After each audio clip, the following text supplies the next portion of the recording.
Hey, welcome back to Legacy Builders, everybody. We're continuing on our parenting series. And so we're in our episode 3, which we are going to get into middle school, high school age groups. But we realized we kind of missed a couple things in the last episode of like 4 to 8-year-old / grade school age group. So we wanted to circle back and touch on those things real quick. So yeah, I think it's very important that we touch on these. I think it's going to be helpful. These two keys, I think are going to be very, very helpful. And so, and again, just to preface, if you're first time watching and you hadn't caught the other 2 episodes, we're in the parenting series, so we're not claiming to be experts in parenting. We're not claiming to know everything and have it all together. We're just sharing our journey and things that have worked for us and things that didn't work for us, and let you decide. Yeah. And we're also sharing a unique perspective where me as the kid gets to share as well. And right. So it's a really cool thing. So thank you all for those who have tuned in and are continuing to tune in. We hope you're learning things. And if you have any questions, shoot us an email or a message or anything like that. We'd love to help answer those questions on here as well. So with that being said, Dad, what's the first thing that we are kind of making sure that we mention before we move on? Well, this one's really key, especially for this age group. Again, rewinding, circling back to the ages 4 through 8 age group. And this is a magical, we learned this, and this is very successful. I'm just telling you. So if you implement this, you're welcome. So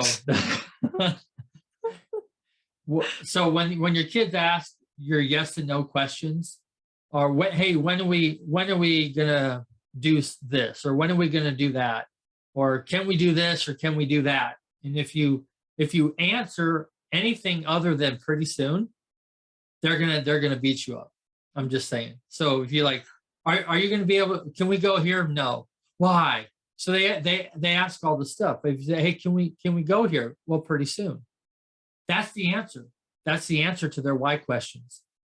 Outside, we talked about leadership last time. So there's some leadership aspects. We're training you to be leaders, and there's some discipline stuff that we talk about in training how to be leaders. But when they're asking, just these other questions, and you can just respond with pretty soon. I think it's the repetitive asking too. Yeah. Like, hey, can we go here? Hey, can we do this? Right. Hey, can we pretty soon? Pretty soon. And they're like, oh, okay.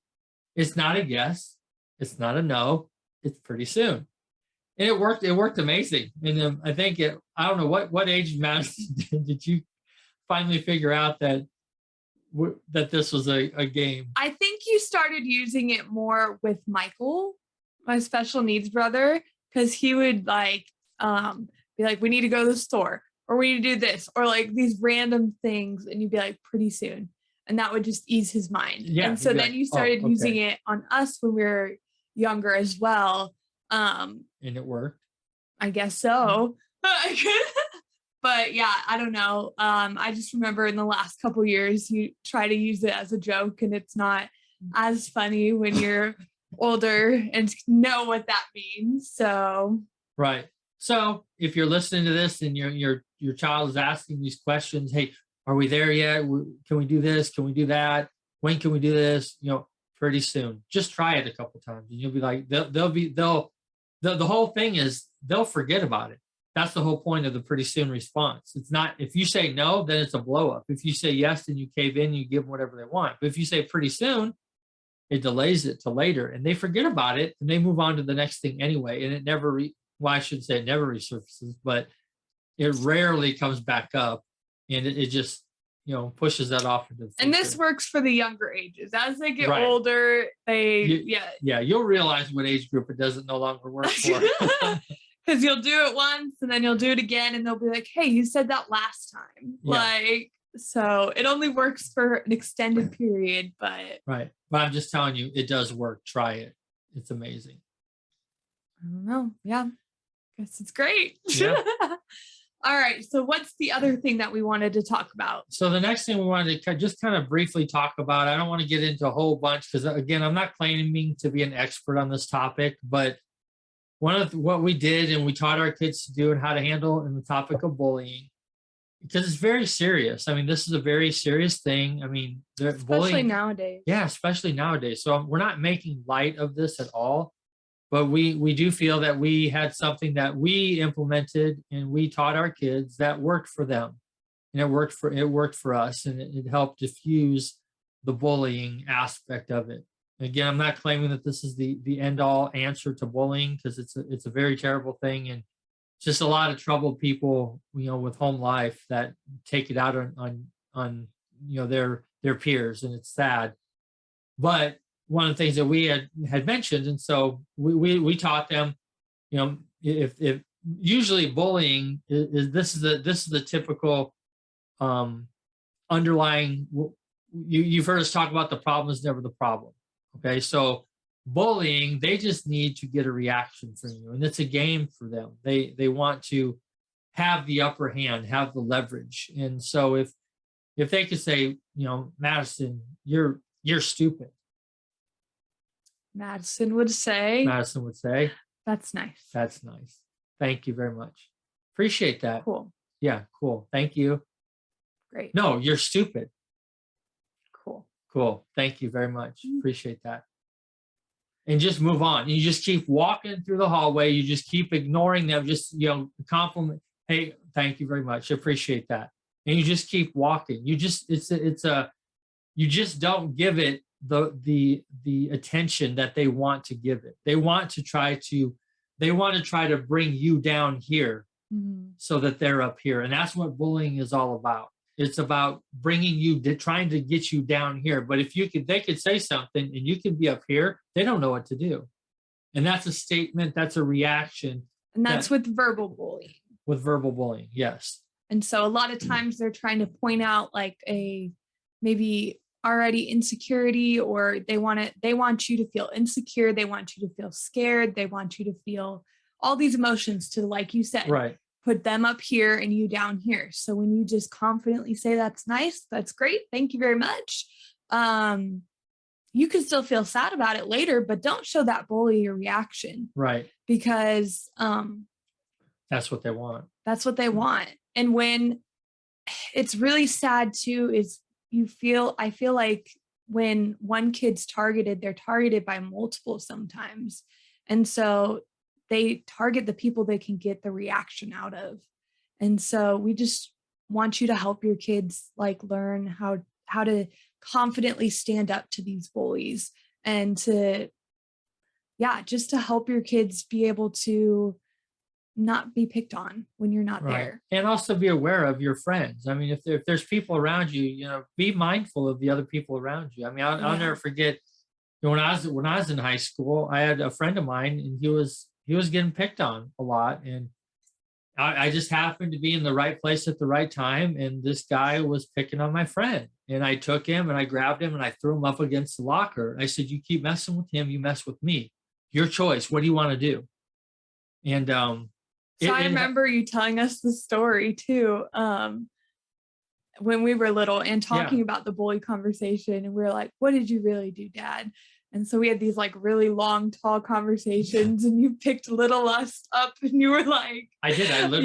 I literally lifted him off the ground. Slammed us against the locker. And slammed him against the locker, lifted him up, slammed him against the locker. And so he showed us little kids what we did, and we thought it was hilarious. We were just like, this is. Yeah, I mean, granted, I'm not a super huge guy, but I mean, I'm 6'3", pushing 6'4" in my high top sneakers in high school.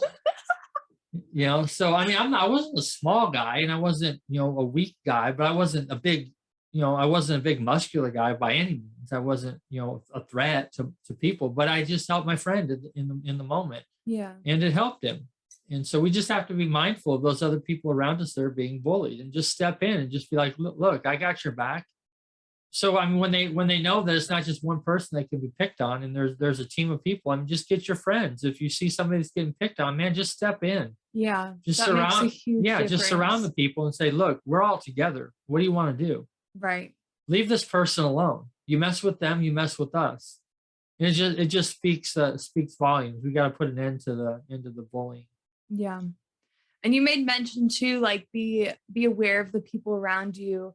I would say be aware too. I feel like with girls, especially, the drama of the friendships and the you're my friend today and not my friend Oh, tomorrow. yeah. And grade school, it really, like, I'm sure your daughters are coming home and they're like, they're not my friend today, or they said this mean thing, or they're mad at me because I have a crush on this boy, and like just all of this stuff. So helping them navigate through that as well. I mean, what tips do you have for that, Dad? I don't know. Well, again, it just helps to develop the foundation in who you are. Yeah. And so, I mean, when you understand the game, the more preparation you can give, your son or your daughter, the better. It doesn't mean that they're gonna pass with flying colors and all of these things, but we've had many conversations. You'd come home and oh my, this girl said we're not friends anymore. I'm like, Madison, just relax. This is how girls talk. Tomorrow you're going to be best friends again. And so you just talk through it, and then what happens is they go back to school tomorrow and they're like, they make up and they're best friends. Then they come back and it's just like, oh, Dad, you're right, this is what happened.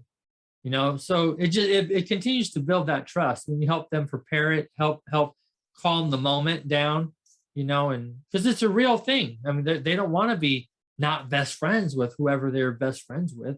Yeah. But just be like, look, it's not a big deal. Just go talk to them tomorrow. It'll be okay. It's gonna pass. And this is just everybody's, it's an emotional ride through middle school and high school. High school especially, it's an emotional ride. Yeah. Freshman, sophomore year, it's crazy. Well, and that same sort of drama between friendships and stuff continues throughout your middle school and high school. Maybe not as like intense as you're my friend today, not tomorrow, but there's still a lot of drama, especially between girls and when you start to like people and just like stuff like that. So I think we're ready to transition over into talking about middle school, high school age group. Right. What are some of the biggest things here that you think are important to point out, or lessons to parents, advice to parents? So for me, one of the biggest things you hear as parents, you'll hear this statement that the age 1 through 5 is the formidable years of your child, and that's the most important years that for your child. And I adamantly disagree with that. I believe that the most important years are eighth grade through senior year in high school. I believe that those are the most important years of a child's life. And because for me, that's when I needed my parents the most. And that's when I decided, when my kids got into that age group, I wanted to make sure that I withdrew from certain leadership positions. I withdrew for some certain things because I wanted to be there and available during those periods of their life, during those times of their life. Because when we start talking about peer pressure, when we start talking about these things, what was peer pressure in grade school, in fifth grade, sixth grade, those peer pressure things are not, and the consequences for those things are not as great as the consequences in high school. Yeah. Okay. And so high school consequences, there's some things that could really destroy a person's future, or at least set them back a lot. I mean, a high school pregnancy, for example. I mean, that is a big one. I mean, you're working with drugs. I mean, you get caught with drugs in high school. That's going to be a big mark on your record for the rest of your life. So these are things that we had to be prepared, because these consequences are bigger in high school. And parents, if you don't realize this, I mean, we have to have a talks with our kids and make them realize that the decisions and the choices that they're making here will affect them for a long period of time. It's not permanent, but the recovery is crazy. Well, and I would say too, this time is when the curiosity is at the highest. The emotions are at the highest. Your like hormones are changing, your friendships are changing, like all of these things are changing in your life. And so the emotion and curiosity to do like things that maybe you were taught not to do are the highest. And when you go to public school, like times 10 that stuff, because you're being exposed to like so many things. Already was exposed probably in 6th grade at this point, or earlier, but Like, so I would say that's why it's really important that you be there in this time as well. It can also be a really lonely time. I mean, when you're going through these friendship changes, and especially for somebody who was raised to be a leader, like there's not a whole lot of leaders No. in high school and people who were raised that way. And so it can be a really lonely time when you don't want to do drugs, when you don't care all about boys, when you don't care all about sex and drugs and all of these things that high schoolers care about. Vaping. And vaping, whatever it is. And so Right. you're the odd one out. You're the one being called prude. You're the one being called like these things, but you're like, this is how I was raised. Like, this is what I believe. Like, yeah, when you have a foundation set and a foundation on God, like you're not really super liked in high school I mean, there's groups that do like you and are like you, but I don't know. I'm not explaining this very well, but no, it's very rare. I mean, to be in that situation, and the emotion is great because you're like, man, I just want somebody that understands what I want. And we talk to our kids about the consequences, and that's what I wanted to stress about the most, because here you're in a digital age. I mean, the things that they post on their Instagram, the things that they post back in the days was Facebook, Instagram. I mean, sexting. These are real things that, I mean, if you want to have a job and a future, and you're now trying to put in applications for college or leadership positions in college, and they pull up your Instagram and your Facebook, or hey, let me see your phone, and they pull up these things, and you're like, no, you're disqualified because you made stupid decisions. And we talk about these decisions. And those are just important things to realize, that the things that you think are cute and that you need to try to push the envelope with in high school can affect you for a long period of time after high school. I mean, it could be the difference in a college not degree, but a scholarship. It could be, a job later on when you go and apply for a job, and you think that now you're in college and you think you can just do this stuff, and they look at your Instagram like, no, you know what, we don't want anybody to represent us like this, so sorry, you're out. well, and I think too, like really though, importantly, because everybody can come back from that and like those sorts of things. And in high school, you're truly not thinking about your future, Right. like life outside of what this friend group and this like building that you go to every day looks like, or what you do on weekends with your friends. Like you're not looking at your future past that as a kid. And so, but all that being said, everybody can bounce back from that. But this is also the time where the kid is truly deciding like what their values are. And those values are being put to the test and like that type of stuff as well. And so they're defining their own values. So when you're choosing all of these things, like that's taking you down a road that you maybe don't want to go down. So not only is it maybe the college doesn't accept you, but you're also creating habits and you're creating going down a road of like, I don't know, if you drink on weekends every single weekend with friends or something, like that's starting to create a habit for maybe what happens for the rest of your life. And so just all of those things, the friend group that you hang around, like these are things that are starting to mold who you are outside of high school. Right. And again, we're not saying this is right or wrong. We're not saying this is a situation of we're right and everybody else is wrong. We're just saying if you have plans and you're training your kids and you're starting to talk to your kids about their future, these are other discussions that they're going to have to make choices in the moment because it's going to impact their future. So we know there's parents who are out there who are talking to their kids about their future that want to prep them as best as possible. And these are just the conversations that we're going to have with our children. And again, it's not easy. They're in the moment. They're the ones that have to make the tough choices. And I remember one of the tough things that I tried to get across to Madison is, Madison, there's a point in high school where through grade school, your friends were like this and everything was cute and your friends were here. And then all of a sudden it's almost like friends made choices. And And it just went like this. It's like one friend decided to go this way, and the other friend decides to go this way.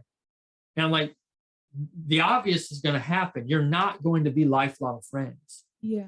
And to try to understand that in the moment, it's an impossibility to help them understand. All you can do is be there for them when they experience this. Or in a relationship in high school too. Or in a relationship. Think that you're going to be with this person forever and you're going to marry them or whatnot. Right. So you can't really, and some people do, not saying that all high school relationships fail. Very rare, I will mind you. Very rare. Well, we'll meet our aunt and uncle who they are a high rarity. School. Yep. But they did separate in college and then they came back together. So it wasn't straight out of high school, happily ever after. Yeah, but they did make it. So they're one of those. Right. But yeah, in the moment you can't get through. Like I thought all my friends, we were going to be friends forever. And they were going to support me through everything. And we were going to be able to hang out. Cause like when you're making all these fun memories with them, like you don't want to think about losing them or not being friends anymore. And so, but that's also life. Like friends move away, friends, like you're not friends with everybody forever in life. And so it teaches you that, but doesn't make it any easier. Right. And that'll be probably another lesson for another time, just talking about friends. Friends. All that. But let's talk about, so one of the things another important factor in middle school, high school is like grades, and you're going to school for school and possibly to get into college or practice these study habits. I remember a key moment where I was in volleyball, I was in a play, and I was in all of these AP classes all at once.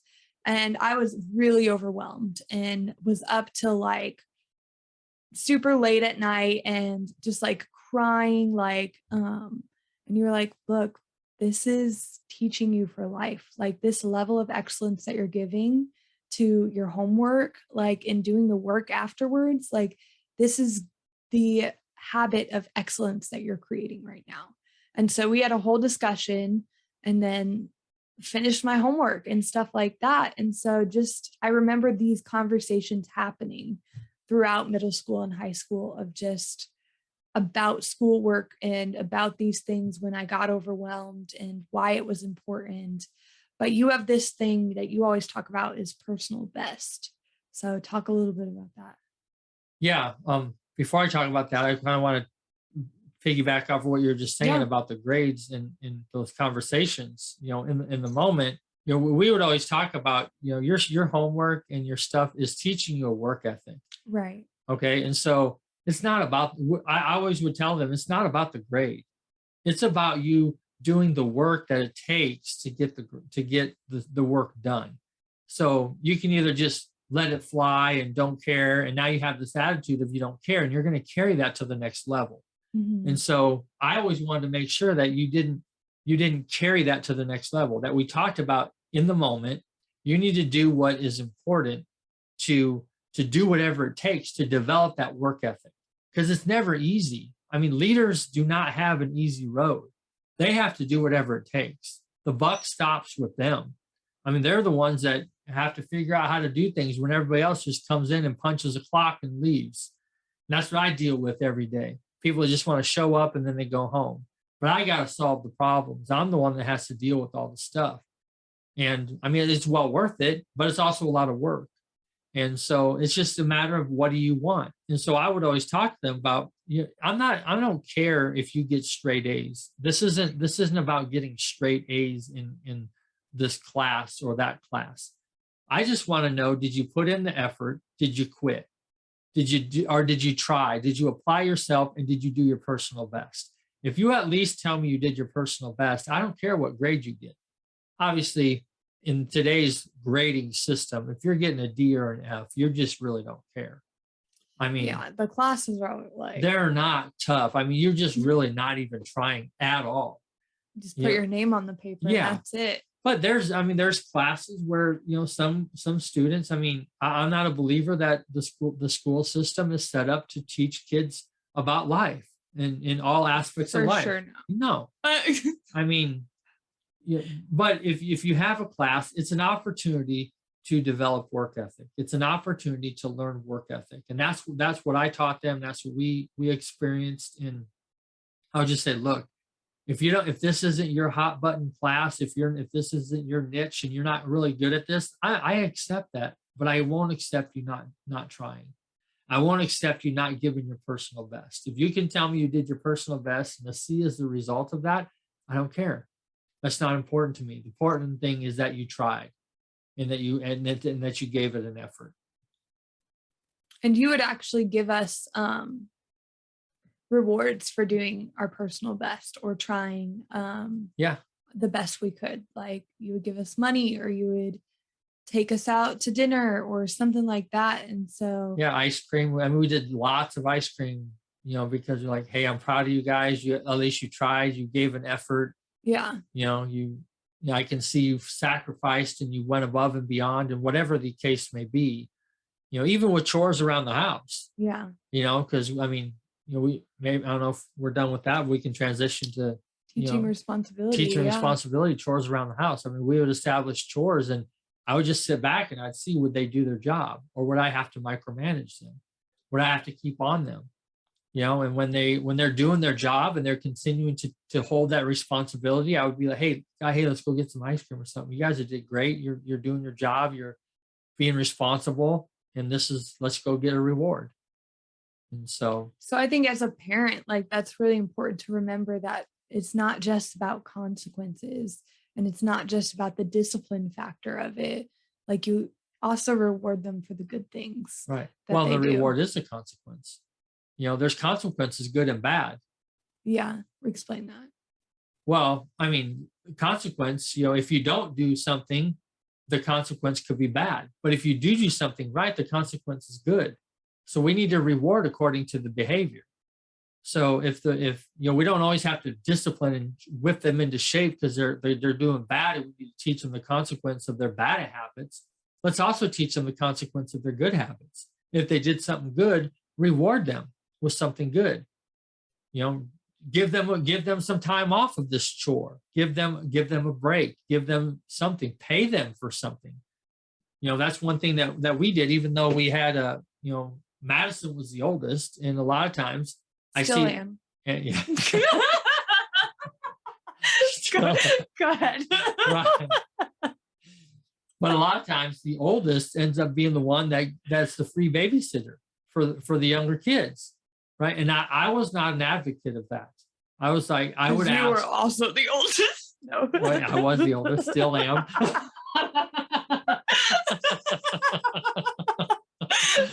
Yep. So, but we would always make sure that if Madison was going to watch, while Jody and I had a date night for a few hours out or something, that we could go out and Madison was going to watch the boys, that we would pay her. We would compensate her for doing that. We would not make it an expectation that this is your job to watch our kids. Or over all of summer break, like watching my brothers. Yeah, we actually, instead of hiring a nanny, we actually paid Madison to watch the boys and to be responsible.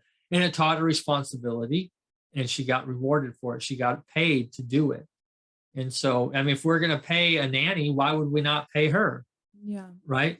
Because all the stuff that we do for our kid, again, we're talking about relationship. We're talking about trust. How would you feel, Madison, if we just demanded that you watch the kids all summer and have you be responsible for them, and it's just an expectation? What would that have looked like? Yeah, I mean, if it was a demand, it probably wouldn't have gone very well. I wouldn't have actually learned the principle of responsibility, because I would have been doing it unwillingly, right, and out of not a good heart. And instead I was doing it out of a good heart and work ethic and just like responsibility and these things. So it probably wouldn't have gone great. And I do hear from a lot of like people who are the oldest, they're like, I feel like I raised like my siblings, or I feel like, like they just had all this free childcare, this free advice to all the younger ones, and just like really helped raise and got no reward or recognition or anything like that. And so I think that's really important what you guys did right there. Yeah, my experience and just what I hear is most of the time there's that resentment from the oldest child, towards the parents that they made them do all this stuff. And Yeah. again, parents, we get it. It's stressful. It's tough. It's hard. We get it. But we're also talking about, think about their future. Think about what is being taught to them in these moments. Think about what you could do and apply these concepts to help develop your child for more responsibility in the future. Just think about the leader that you're developing when you can apply these things. Yes, I mean, they're going to help you out, and it's going to be rewarding, and it's going to be a weight off of your shoulders, but let's do it in a way that's building them up, not creating a resentment, which is what happens a lot of the time. I'm not going to say all the time because I don't have that data, but it happens a lot of the time. And I mean, even like take into account, you don't have to pay them as much as you would pay a nanny. Right. Yeah. We didn't. No, I know. But like looking back, yeah, I know. No. Right. I'm just kidding. But like, I mean, it's teaching them responsibility, but it's also showing them that you respect them enough to do that. And so don't pay them as much as a nanny. You don't have to do that, but at least show them some appreciation. Yeah. I mean, just getting paid. I mean, you're like, oh, wow, it's just the respect level. And it's you're like, okay, I'm not being taken for granted. They are, they're paying me to do this. And so you appreciate that. And it's a different level. You appreciate it and you take it more seriously then too. Right. And so then we would also talk about, let's transition now into, okay, so now you're getting paid to babysit. And not just for us, but now you're getting other babysitting gigs. And one of the other things that we wanted to teach, and we actually did, it was kind of fun for the season that we did it. I can't remember how long we did it for, but we wanted to start teaching our kids about money. Again, we're not saying we're experts in money. We're not saying we're experts. We're going to do a whole financial series, and we'll address all this stuff later in our financial series that we're going to do next. But we wanted to start teaching our kids about money. Not just school does not prepare our kids for life. And so we wanted to at least implement a business. So we actually bought some candy machines, and we put them in, and the candy machines were mostly already placed in businesses. And, the gumballs or the Mike and Ike's and the M&Ms, yeah, whatever it was. So, you put the quarter in, turn the thing, and you go and fill the candy machines up, collect the money out, and you come home and you give an account for it. And so we had it was a business. We bought the candy machines, and we had a loan payment. There's just all this stuff. I don't know. What do you remember about that?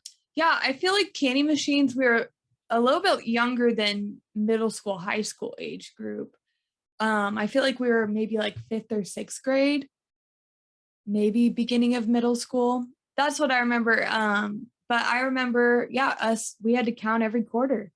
I mean, we sat at the dining room table and we poured out all of the quarters that we got and counted them all. We counted them all up. We counted a lot of quarters. But we also had to go to the place and fill the candy machine and service it and clean it and get the quarters out of it. And so it was me and my brother Riley. And talk to the business owner.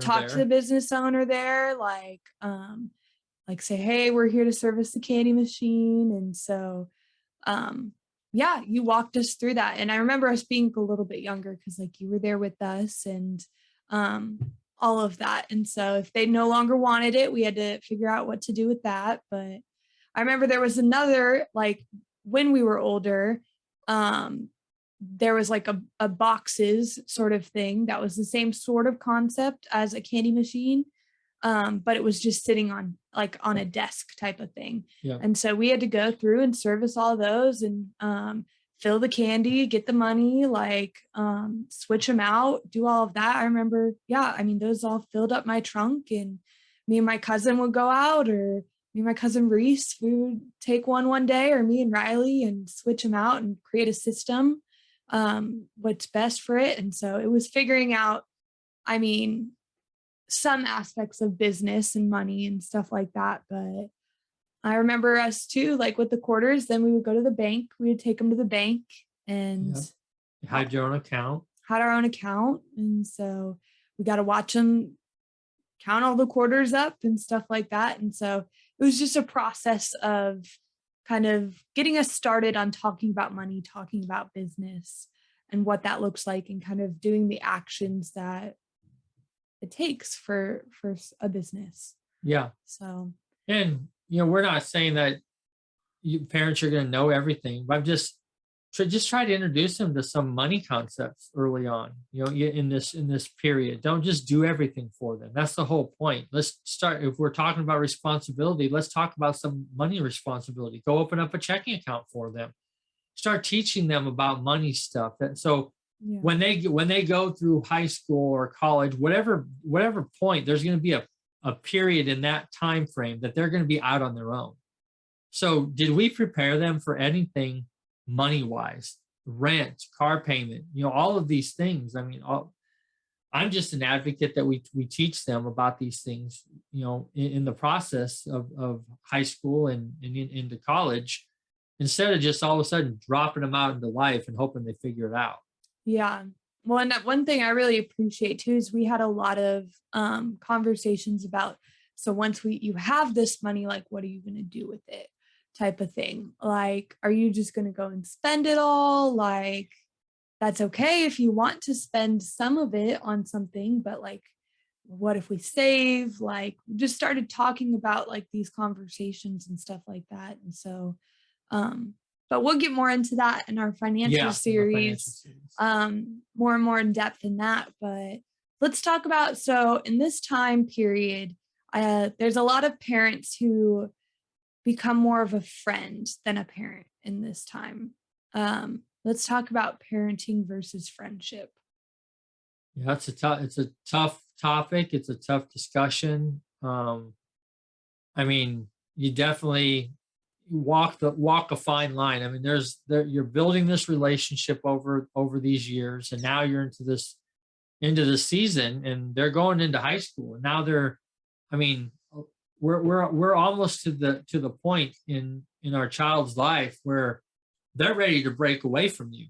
They're ready to. There's a point where they could move on, and so, like, I don't want to risk not ever talking to them again. And so, when tough issues come up, when do you put the parent hat on, and when do you put the relationship hat on? And it's a tough balance. And I'm just speaking to parents. Just be prepared for this. This is what's coming. If you're not, I mean, all of a sudden you get into the moment and you're like, oh my gosh, what do I do? And now you have to make a decision. Am I going to be my child's friend in this point and try to be their friend, or do I have to be mom or dad and give the tough advice and make the tough decision and have the tough conversation, risking that they're not going to accept that. But in my opinion, if you built the trust along the way, you can have those conversations and you can preface it in such a way like, look, Madison, I got to put dad hat on right now. And you might not like what we're going to talk about. I'm just asking you to hear me out. And it's how you preface it. I mean, if you come at them, I'm the parent and I said so, you already lost at that statement on the opening line. You've already lost. Okay. And so that's what we're talking about. Don't have this relationship that I'm the parent and I said so. I brought you into this world. I can take you out of it. Okay, great. But how's that going to do well for Madison? And two, like, so that parent, like, I'm the parent, that might have worked in grade school like time, and that might have been an adequate answer for your kids at that point in time. But you hit these middle school, high school types of or times, and that's not an adequate answer anymore. Like, middle school and high school, like, you can stand up for yourself now. That's what the kid's like, okay, well, what, like, they start talking back. They start, like, standing up for themselves in the way that they think they can, or disrespecting, or whatever viewpoint you have on it. But when you just say that I'm the parent and start the conversation that way, like, yeah, well, they don't really respect that anymore. That's not really an adequate answer. It's not really, it doesn't really work in middle school and high school. Well, and I think it's important also to kind of add on or transition into this concept of giving at this age group, giving them opportunity just to disagree with you. Mhm. Okay. And so, I mean, we got to start having dialogue. We got to start having, relationship. Let them disagree with you. This isn't, the dictatorship. I mean, let them disagree. Let them voice their opinion. It's not going to hurt anything. So But you have a dad over here like this and you voice your opinion, well, he's going to ask questions. Like, I mean, where'd that opinion come from? yeah, Like, where'd you learn that from? you don't have to, as a parent, just listen to their opinion. Like, you can ask Right. questions and see where the foundation of that opinion came from. As the parent, yeah, if you're going to voice your opinion, don't expect as the kid that your parent's going to agree with that opinion. Like, you are Right. allowed to disagree and you are allowed to voice your own opinion, but that doesn't mean your parent has to agree with that opinion. No. And everybody has to get back on your page. And I remember you remember this conversation, Madison, where we would talk about, there'd be this tension. And I remember we had this conversation. I said, Madison, there's supposed to be this tension because you're not supposed to live in our house forever. Yeah. So you're supposed to think you know more than me. Because we get to a point in this time frame that, the kid knows more than the mom and dad. Right. Right. And they get this attitude like we're stupid all of a sudden. We don't know what we're talking about. They know everything. They're experts at everything. I'm like, Madison, look, we know that's not true. But you're supposed to feel that way because you're not supposed to live here forever. I'm just asking that when these things come up, just don't take it out on me. Mm-hmm. Let's just have conversation. Let's dialogue about this. You can have this desire to move out, but it doesn't have to be this splitting apart. It can be a healthy breakaway. Let me help you launch you into your future. Let me help you launch you into this next season of your life. Let's not butt heads to the point where you're going to just break away and we're going to have this division. We spent too much time building relationship to all of a sudden have you just get this chip on your shoulder because of these opinions and people and whatever you're coming across. All of a sudden, you guys don't know what you're talking about, and you're learning all of this new and latest stuff, and we're off. You're going to do our own thing. A lot of people do that. A lot of people do that. But I'm just saying, we can be like, look, that's the natural progression of this relationship. You have to move out. You're going to feel this way, but that's natural to get you out of the house. So when I help, again, prep them, help understand, help have that dialogue, it makes the relationship a little bit smoother, wouldn't you say? Yeah, I remember that conversation. And I remember it came at a time. I don't think there was tension, but I wasn't quite at the point where I was like thinking I know everything or really voicing that you guys were stupid. It wasn't like that point. But it was just a little bit of an attitude type of thing. It was a little bit of like well, they didn't do this right, or they didn't do that right, or like that type of thing. And so we talked about that. And I think we talked about it early. Like we've talked about everything early, the peer pressure, the drama, like the friends, like all these things where it could be resolved early because it was addressed early. Right. And so, yeah, that was an important conversation. But back to like in middle school, high school, like letting your kids disagree with you. One thing that you let us tell you if there was something that you weren't doing right. Yep. Or like if there was something that you needed to improve on. And so whether we took it up on that offer or not, like you made that space available. And so there's been some tough conversations and talking to you about what I feel or what I think that maybe you could do better or this type of thing. And so it's a lot of good conversations. And I think that's such a special thing that a parent would let you actually disagree and voice that opinion and all of that. So, and try to bring correction to the parent. Right. I mean, I honestly want to make sure, because parents, we don't have a guidebook. We don't have a book that says this is what you're supposed to do in all these moments. I sincerely want the best for all my kids, but I don't know how to do it. And so sometimes I have to ask. I have to, because I'm not good at all these things. There's times. I mean, Madison, one of her love languages is quality time, and we don't spend near the quality time that we used to. We get so busy in work and and doing So stuff. we have a lot of different hats. Like Right. work, business, like this podcast, like. So, I mean, one thing even the other day that I appreciated is we're having a business phone call, and I'm like, all right, or like anything else business wise? And you're like, no, but I think we should schedule a hike sometime. And so just that like quality time, like even that, to me, honestly, I'm like, even that act of work, saying that and working, and that fact that that's on your mind means a lot. And so whether we get around to the hike next week or next month, like with our schedules, either way, I'm like, the fact that you're even bringing it up meant a lot. Yeah. So that was one thing. I came up to him and I told him about that. I was like, I don't think that we're getting so busy and we're not spending quality time. And so as the kid, you have to voice these things to your parent.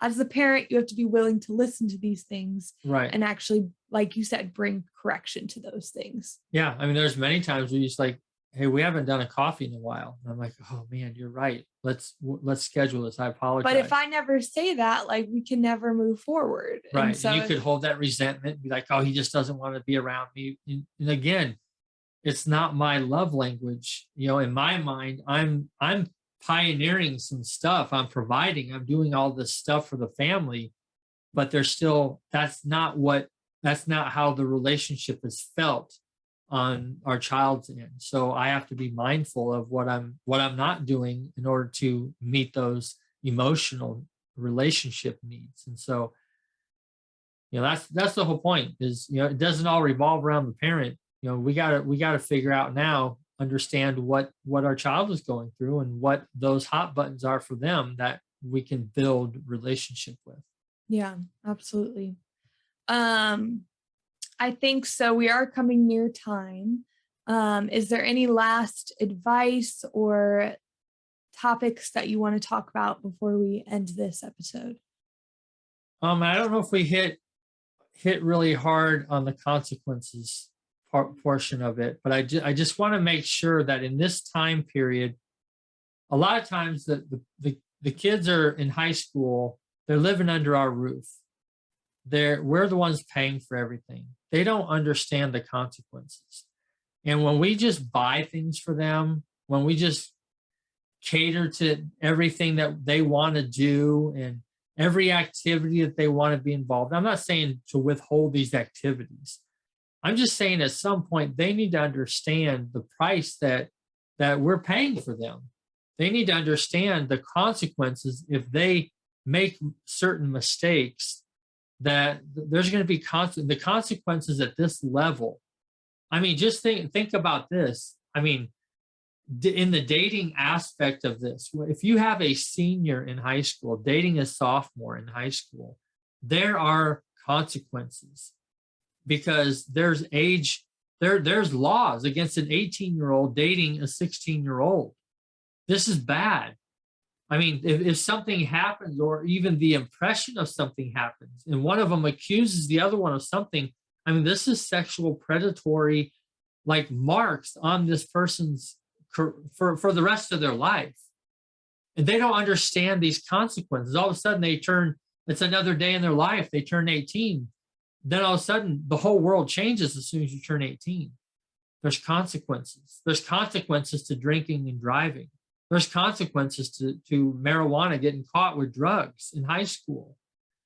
And they don't understand if we don't help them understand consequences, they're going to all of a sudden get set back in their life. And who are they going to blame for that? They're going to have so much resentment for us as parents because we didn't coach them through this. And there's no way we can 100% cover all of these things and totally prepare our child for this. But we just have to be a little bit more mindful of this in this relationship. And again, this is why I said this is the most important 5 years of their life. They need us there more than any time in their life. And hopefully we've developed a relationship. We've developed a voice in their life that they respect and trust. It's not always going to happen, but hopefully we do that. Yeah. I think for me, my last thoughts on this age group would be with love and unconditional love, like unconditionally love them through their mistakes. But unconditional love doesn't mean that you just get to let them go on a wrong path down their life. Like if you truly love your kid and want the best for them, don't let them just ruin their life. And not that these things may or may not ruin, like we said, everybody can bounce back from these things, but don't let them walk down a path that's only hurting them. Like step in, even if that means you have to put on parent hat and aren't the friend in the moment. So that'd be my last thoughts. Very good. And that's why I love this podcast, because you get to hear from parent and you get to hear from the child, not child in a negative way, but you get to hear from two perspectives on this podcast. And so, yeah. Well, we hope you learned something, or we hope a question sparked in your mind throughout this episode. If you have questions, again, message us, let us know. We'd love to help answer those. So yeah, thanks for tuning in. We'll see you next time on Legacy Builders. Thanks, everybody. Thanks so much for joining us today on the Legacy Builders podcast. We would love to hear from y'all. Go tag us on Facebook and Instagram and let us know what your biggest takeaway from today's episode was.